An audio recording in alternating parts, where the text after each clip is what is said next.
There comes a time in life when silence around you becomes too loud to ignore.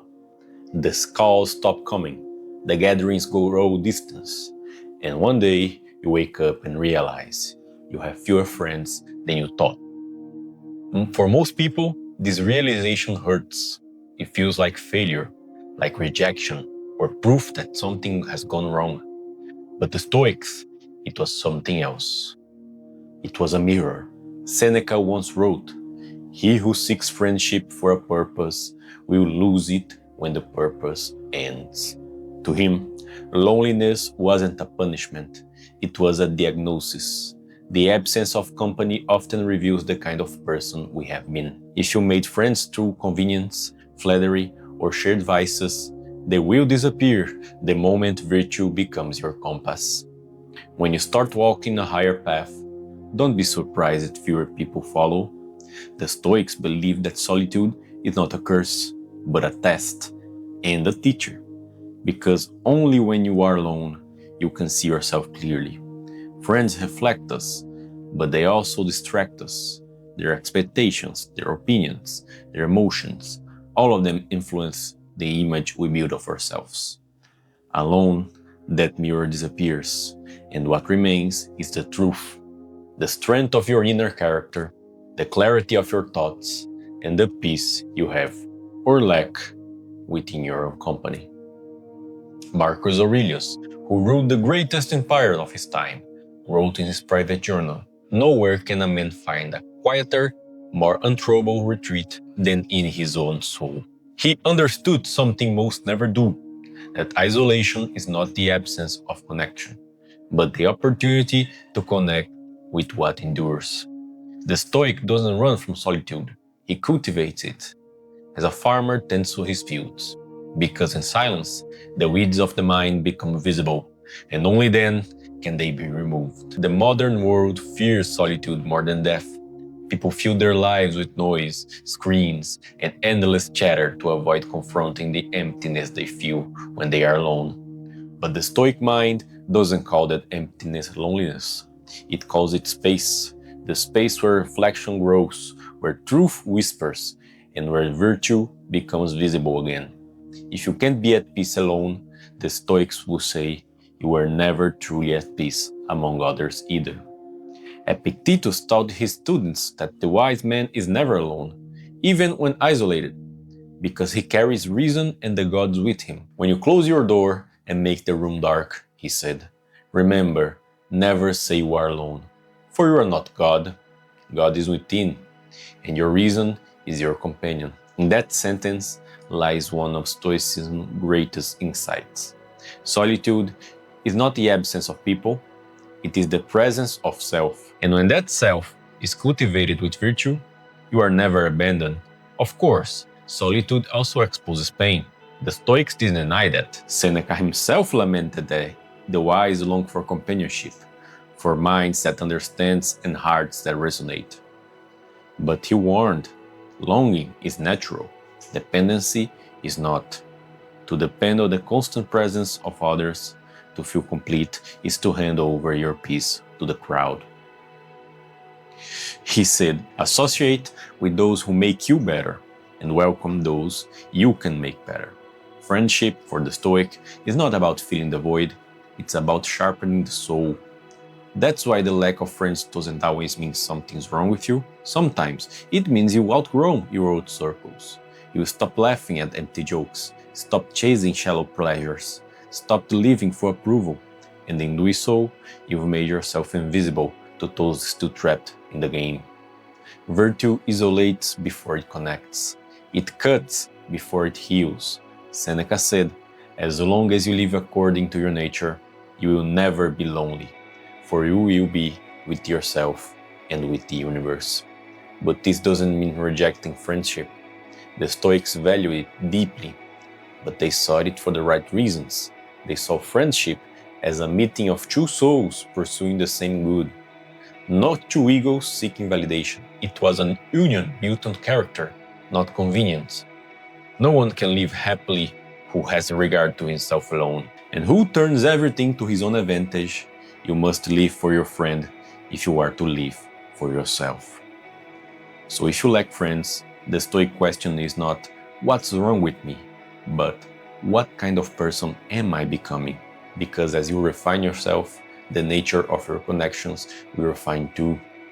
Marcus Aurelius didn't hide from this paradox as emperor, surrounded by senators, soldiers, and servants. He was never truly alone, yet he often felt more isolated than a beggar. He saw clearly that what few understand: quality of company is not quality of connection. The value of man, he said, is measured by the worth of the things he pursues. If you pursue truth, virtue, and peace, few will walk beside you, but those who do will walk forever. The Stoic view of friendship, then, is not about collecting people, it's about recognizing alignment. True friends are rare, because true virtue is rare. And just as the philosopher must learn to be content with little wealth, he must also learn to be content with few in companionship.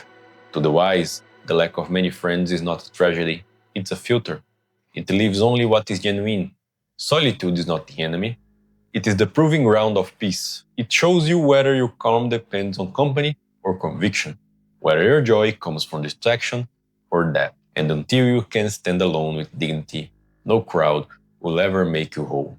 Because real friendship begins only when you no longer need it to fill a void. So if today you find yourself without friends, don't rush to fill the silence. Sit with it, listen to it, ask what it's trying to show you. Maybe life is asking you to grow inward before you grow outward. Maybe the emptiness you feel is not loneliness, but space being cleared for something real. The lack of friends doesn't always mean something's missing. Sometimes it means you're finally becoming complete. Friendship, to the Stoics, was not something casual. It was sacred. Seneca wrote, "A friend is another self, not a companion of convenience, but a mirror of your soul, someone who reflects your virtue and exposes your flaws with honesty." That's why true friendship is rare, because most people don't seek mirrors, they seek masks. They want approval, not reflection. And when you stop offering the comfort of illusion, when you start living by reason instead of gossip, most of those who once called you friend quietly disappear. Epictetus used to warn his students about this. He said, "If you want to improve, be content to be thought foolish and stupid. Because when you start walking the path of virtue, the crowd will not understand you. They'll say you've changed, become cold, distant, too serious. But the Stoic knows you haven't changed, you've clarified. You've begun to filter what no longer belongs. And in that filtration, loneliness becomes purification." It's not that the Stoics rejected friendship, they simply refused to trade their peace for popularity. Seneca said, "It is not the man who has too little, but the man who craves more, who is poor." The same applies to friendship. It's not the one with few companions who is lonely, but the one who depends on many to feel alive. True friendship, like virtue, cannot be forced or multiplied. It must grow naturally, through shared integrity and mutual respect. Marcus Aurelius saw friendship as a form of moral alignment, two souls marching toward the same light. "Live with those who make you better," he wrote, "and welcome those you can make better." This is the essence of Stoic companionship, friendship not for entertainment, but for enlightenment. And that's why losing friends when you grow wiser isn't tragedy. It's alignment correcting itself. When your values shift upward, your circle narrows. Because not everyone is willing to walk the road of inner discipline. To the Stoic, every person around you either strengthens or weakens your virtue. If you spend your days among the angry, you will become angry. If you spend them among the frivolous, you will become shallow. But if you walk beside someone who values truth, reason, and courage, their presence alone polishes your mind like stone against stone. That's why Seneca said, "Associate with those who will make a better man of you. Welcome those whom you yourself can improve." The purpose of friendship is not pleasure, it is progress. And yet, even the wisest Stoics admitted the danger hidden within companionship. Because attachment, even to good people, can quietly enslave you. You begin to depend on their presence for calm, their approval for confidence, their affection for peace. Then, when they leave, as all things in life eventually do, you feel shattered. The Stoics warned against this dependency. They taught that love must always be tempered with understanding. Epictetus told his students, "When you kiss your child, say to yourself, 'Tomorrow he may die.'" He didn't mean to love less. He meant to love more purely, without possession. The same applies to friendship. Enjoy it deeply, but without clinging. Because nothing that can be taken away should be the source of your stability. That's what Stoicism calls emotional sovereignty, the ability to care without collapsing. You can hold affection, loyalty, and warmth for someone, yet remain whole if they go. That balance is the difference between love and need. When you need people to validate your worth, loneliness becomes agony. But when you love people as extensions of reason and virtue, solitude becomes sanctuary. Because even in their absence, the wisdom you shared remains alive within you. Seneca used to write letters to his friend Lucilius, long reflections about virtue, death, and the soul. Those letters are the very foundation of what we now call Stoic literature. And yet, even in their closeness, Seneca warned, "Think of your friend as mortal, as one who may leave you, and love him accordingly." He wasn't being cynical. He was being compassionate. He understood that the fragility of life makes love precious, not permanent. So when the Stoic loses a friend, he grieves, but without despair. He remembers that friendship, like every gift of fate, was never promised forever. In a world that glorifies constant connection, this perspective feels foreign. We've been taught that more is better, more followers, more messages, more validation. But the Stoic knows that the value of a bond isn't measured by frequency, but by depth. One sincere mind that shares your pursuit of wisdom is worth more than 1,000 voices that echo your ignorance. And if fate grants you even one such friend in a lifetime, it has already been generous. So, what does the lack of friends really mean?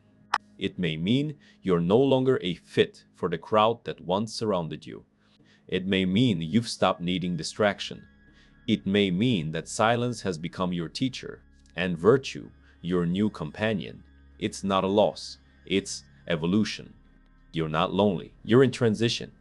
And when new friends come, because they will arrive in that same stillness, drawn not by your noise, but by your calm. They won't come to escape themselves, but to grow with you. That's the kind of friendship Stoicism honors. Rare, unhurried, built on mutual discipline and shared peace. If you have few friends today, don't curse your solitude. Ask yourself instead, am I becoming the kind of person a wise friend would seek? Because friendship, like fate, doesn't arrive when you chase it. It appears when you're ready. And perhaps this quiet season of aloneness is not punishment, but preparation. The lack of friends may not be a sign of emptiness. It may be proof that you've begun to fill your own soul. There's a moment, quiet, almost invisible, when loneliness turns into peace. You don't notice it at first. You still wake up wondering where everyone went, still feel that ache of distance when no one calls. But then something subtle shifts. You realize you're no longer waiting for the noise to return. You start enjoying the stillness instead. And in that moment, solitude stops being absence and becomes presence, your own. The Stoics called this transformation autarkia, self-sufficiency. It doesn't mean isolation, it means independence of the soul. It's the point at which you no longer rely on the moods, opinions, or availability of others to determine your peace. You've built a foundation within yourself that nothing external can shake. Seneca said, "The greatest wealth is to live content with little." And what could be little but the company of one's own mind? When you reach this level of inner stability, solitude becomes your ally. You begin to see that being alone is not proof of lack, but evidence of wholeness.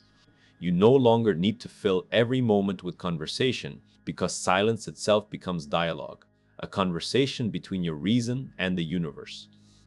This is the freedom the Stoics admired, not the freedom to do whatever you want, but the freedom to need nothing you don't already possess inside. Epictetus told his students, "No man is free who is not master of himself." He meant that true independence is not achieved by escaping society, but by escaping dependency. When your peace depends on the presence of friends, you live as a beggar, always waiting for others to feed your spirit. But when your peace grows from understanding, reflection, and virtue, you live as a king, even in silence. That's why the Stoic can sit in solitude and feel full, while others sit in crowds and feel empty. This doesn't mean indifference. The Stoic doesn't stop caring, he simply stops clinging. He can love people deeply, but he doesn't collapse when they leave. He can enjoy friendship, but he doesn't lose himself when it fades. His stability comes not from possession, but from perspective. As Marcus Aurelius said, "When you arise in the morning, remind yourself, the people you meet today will be meddling, ungrateful, arrogant, dishonest, jealous, and surly. But none of them can harm you, for you have reason within you." Reason, the inner fortress. That's the Stoic's true companion. When life isolates you, the average person feels punished. The Stoic feels invited to know himself, because every great transformation begins in solitude. The seed must be buried before it grows. The caterpillar must dissolve before it flies. And you too must go through seasons of aloneness to evolve beyond the need for constant reassurance. Solitude is the gym of the soul. Every moment you spend enduring it with grace strengthens your character. Every day you choose understanding over self-pity builds muscle in your spirit. Modern society fears that silence. We are taught to panic the moment we feel alone, to grab a phone, open a feed, call a stranger, distract ourselves. But the Stoic mind welcomes silence as a test of readiness. Marcus Aurelius said that the soul becomes dyed with the color of its thoughts. If your solitude is filled with bitterness, it will poison you. But if it's filled with reflection, it will purify you. That's why Stoicism doesn't fear the empty room. It transforms it into a temple. The transition from loneliness to peace begins when you stop asking, "Why am I alone?" and start asking, "What is this moment teaching me?" Because loneliness isn't punishment, it's purification. It scrapes away the noise, the need, the dependence, until you discover the one person you were meant to understand first. Yourself. And once you do, the fear of being alone disappears, replaced by something profound, gratitude for your own company. Seneca wrote, "He who is content with himself will never be alone." That's the Stoic paradox. The less you need from others, the more love you're capable of giving. Because your love is no longer hungry, it's whole. You don't seek to take, you seek to share. From that place, every friendship you form is pure, not built on fear of loneliness, but on abundance of peace. When solitude becomes strength, you begin to move differently in the world. You stop chasing crowds that drain you. You start choosing silence that heals you. You walk into rooms without seeking attention, because your worth no longer depends on being seen. You stop explaining yourself, stop performing, stop apologizing for being different. You finally understand that solitude didn't make you strange, it made you sincere. The Stoic knows that there's a kind of beauty only visible in quiet places, the beauty of self-control, of inner order, of mental freedom. In that space, your thoughts slow down, your desires shrink, your fears fade, and for the first time, you feel something you've never felt before: wholeness. Not because everything is perfect, but because you've stopped expecting it to be. To the outside world, you may still look alone, but inside, you're surrounded by clarity, by peace, by the quiet company of your own reason.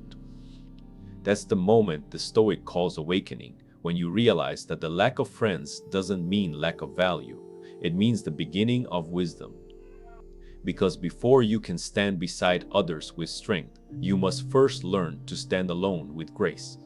Now some exciting news. Our channel now offers a members club. By joining it, you'll unlock exclusive benefits, deeper content dives, and personal insights.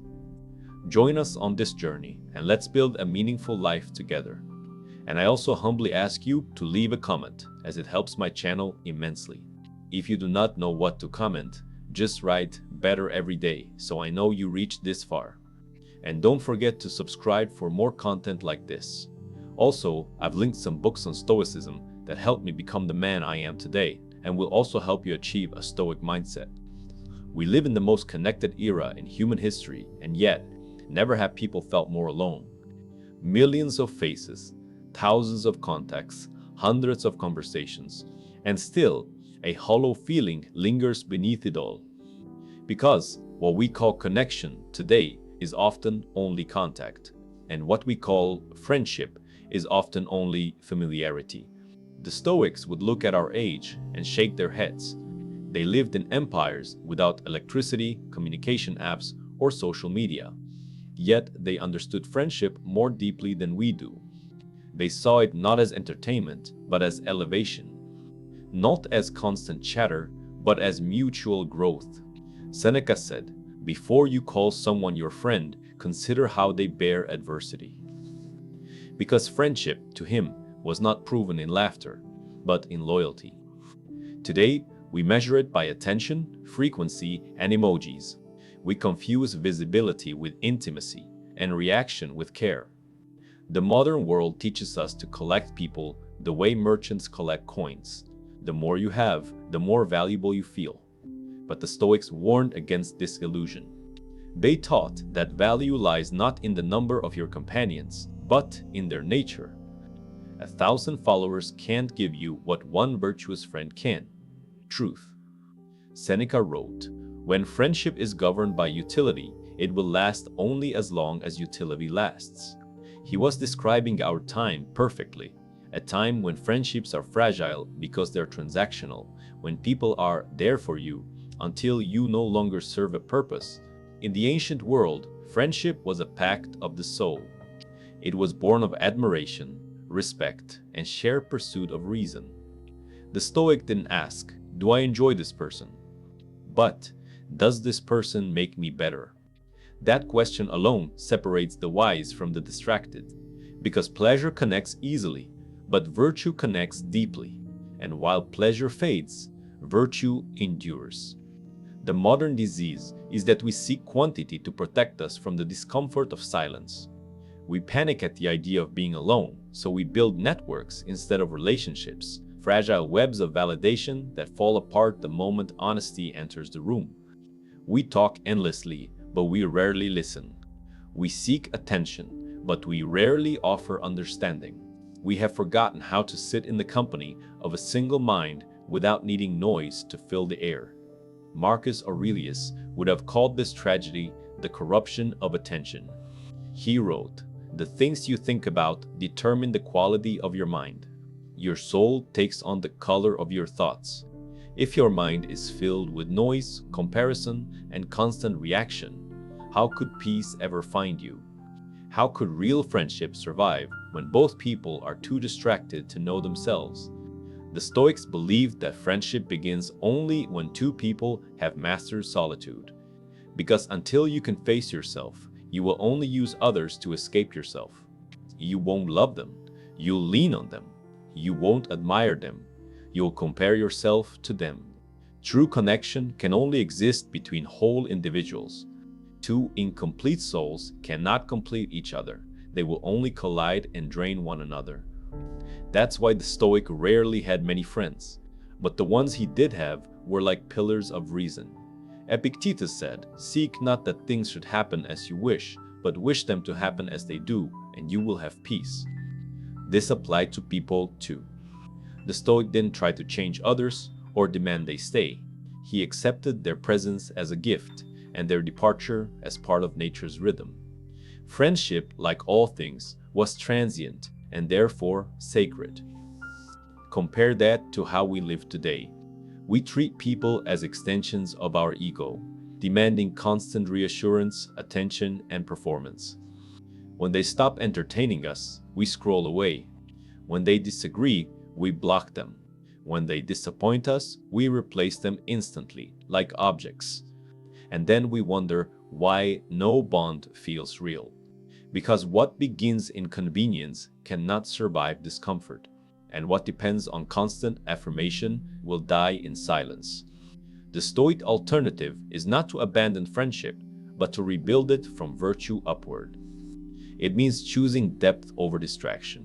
It means preferring one honest conversation over 1,000 hollow ones. It means listening with the intent to understand, not to respond. And it means being willing to stand alone until such connections appear, because the universe rarely sends true companions to those who still fear solitude. Seneca once wrote that a wise man can love the whole world but depend on none of it. That is the goal, not isolation but independence. You can be kind, compassionate, and generous without needing anyone to fill your emptiness. And from that place, friendship stops being a survival strategy and becomes a sanctuary. Because when you no longer need to be seen, you finally become visible. It may sound cold, but it's not. It's the warmest truth there is. Real connection cannot begin until pretense ends. And pretense ends only when you're at peace with being unseen. So perhaps your lack of friends doesn't mean you're unworthy. Maybe it means you've outgrown noise. Maybe it means you're no longer willing to trade authenticity for approval. Maybe, like the Stoics, you've stopped mistaking company for connection, and you've started learning the art of being whole. Because in a world addicted to attention, solitude is rebellion, and peace is proof that you're winning. After the noise fades, after the faces disappear, and after the ache of absence begins to soften, something starts to happen. You begin to rebuild. Not your social life, not your circle, but yourself. The Stoics believe that solitude is not emptiness, it's a clearing. A space where false identities are burned away, leaving only what's real. Seneca called it the purification of the soul, a process through which everything unnecessary falls off, leaving virtue to stand alone. When friends vanish and the world grows quiet, that's when this purification begins. You start to ask questions that comfort once silenced. Who am I without others? What do I believe when no one agrees? What remains when nothing outside me remains? These questions don't weaken you, they refine you. They remove layers of dependency and pride until what's left is simple and unshakable. The Stoics didn't seek perfection, they sought clarity. And nothing clarifies the mind like solitude. It shows you which desires were yours and which were borrowed, which opinions were reasoned and which were inherited, which attachments were love and which were fear. Marcus Aurelius wrote, "If it is not right, do not do it. If it is not true, do not say it."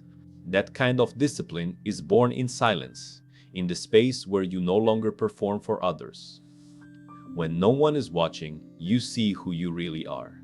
And once you know that, friendship ceases to be a need and becomes a choice. A gift you give freely, not a crutch you cling to.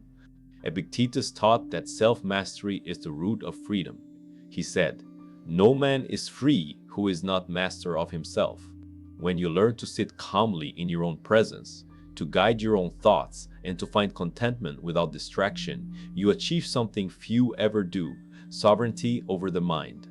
The lack of friends doesn't make you powerless, it makes you powerful. Because now, your peace cannot be stolen by neglect, nor your confidence shaken by absence. And once you build that strength, your capacity to love deepens. The Stoic doesn't avoid love, he purifies it. He removes the desperation that poisons affection and turns it into attachment. He learns to care without possession, to give without demanding, to stand beside others without losing balance. That's the art of philia, the Stoic friendship. Two souls who walk side by side, not leaning on each other for stability, but sharing direction. Seneca said, "There is no enjoying the possession of anything valuable unless one has someone to share it with." He wasn't contradicting solitude, He was reminding us that once you found peace within, sharing it becomes an act of abundance, not dependence. This is where the circle of solitude completes itself. At first, you seek others to fill the silence. Then you seek silence to escape others. But eventually, you no longer seek at all. You simply are. And in that stillness, true friendship begins to appear again, naturally, effortlessly. Not the kind built on distraction or comfort, but on mutual reverence for truth. Think of it as nature's law. When the soil is cleared and quiet, new seeds can finally grow. In the same way, when the noise of need subsides, new kinds of people enter your life, calm, honest, and kind. You attract what you become. If you build yourself through silence, you'll attract those who can meet you there. The Stoics knew this intuitively. They didn't chase companionship, they embodied virtue, and virtue drew others like gravity. That's why Epictetus warned, if you wish to be loved, love virtue. He didn't say, be charming, be social, or be agreeable.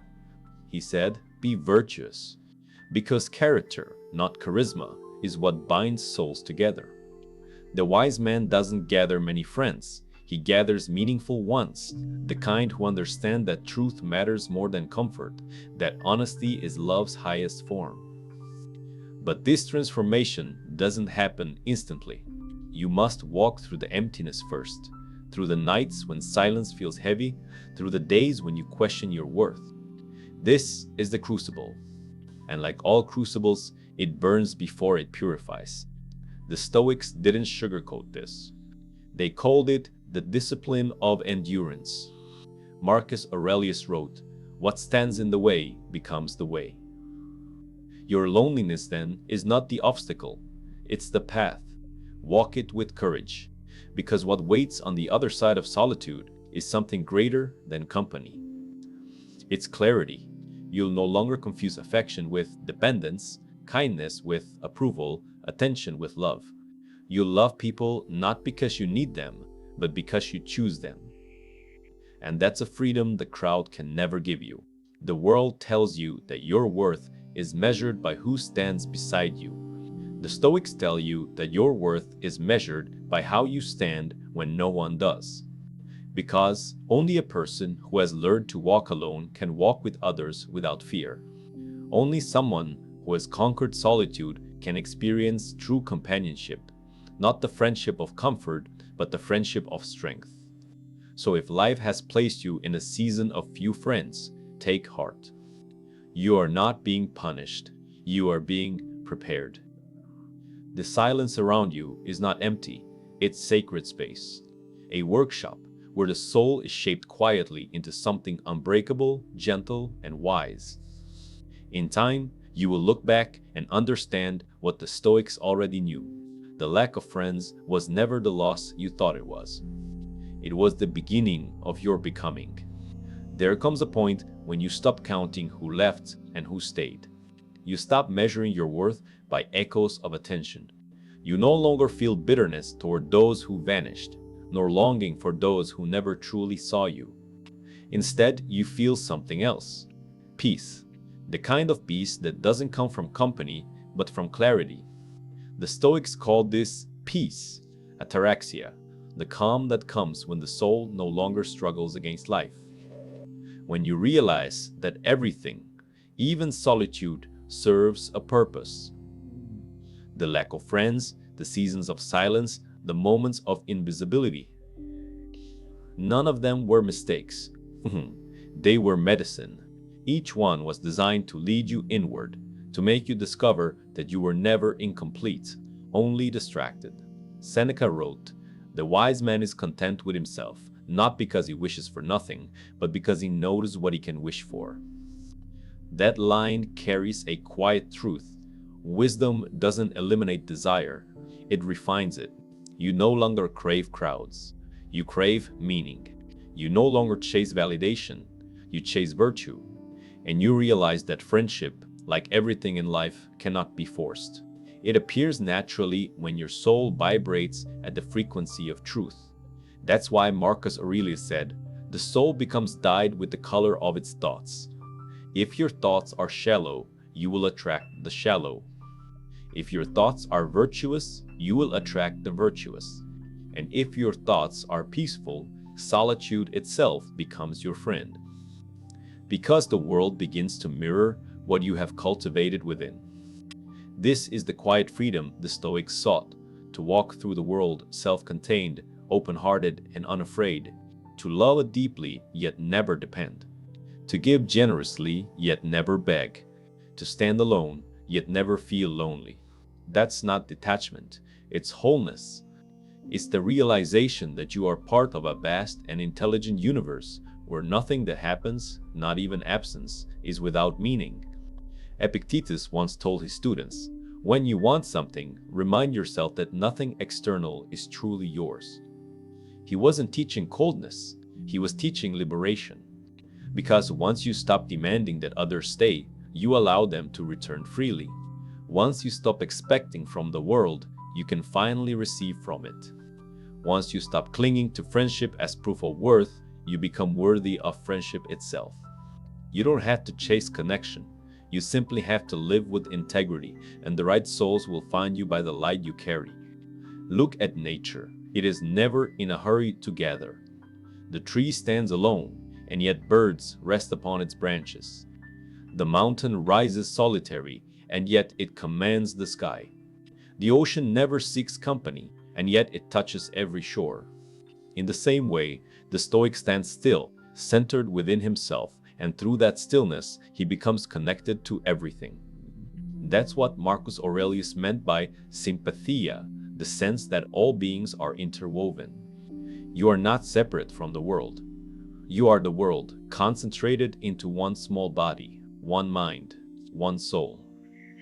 So even when you walk alone, you are never truly alone. Every breath, every sunrise, every sound of rain is the universe reminding you that you belong. You don't need to fill your life with people to feel connected. You need only to awaken to the fact that existence itself is companionship. In this understanding, friendship transforms. It stops being about filling time and starts being about sharing truth. It stops being about comfort and becomes about clarity. You stop needing people to make you happy. You begin loving them because you already are. And when two people who have learned this meet, their silence is enough. That's the highest form of friendship.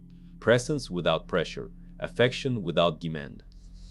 Seneca said that the wise man loves all humanity as a doctor loves his patients, not because they are always pleasant, but because they are part of nature. That is the Stoics' love, vast, patient, free from favoritism. It's a love that begins with self-knowledge and expands outward, touching everything without needing to possess anything. Because the one who has found peace within himself can give endlessly without depletion. And so, the lack of friends is not a curse. It is an invitation to meet the only person who has been with you since birth and will remain until the end, yourself. To cultivate reason, gratitude, and virtue until your own company feels like sanctuary. Then, when friendship comes, it will not rescue you, it will recognize you. The Stoics never feared solitude because they had already befriended their souls. They walked with the gods in their minds, with reason as their companion, and with peace as their guide. They understood that being alone and being lonely are not the same thing. Loneliness is emptiness, waiting to be filled. Solitude is fullness, waiting to be shared. So if today you find yourself alone, do not despair. You are not abandoned. You are being refined. You are not unloved. You are being prepared to love without attachment. You are not forgotten. You are being remembered by the universe that placed you exactly where you are meant to be. Walk quietly through this season. Let silence shape you. Let solitude soften you.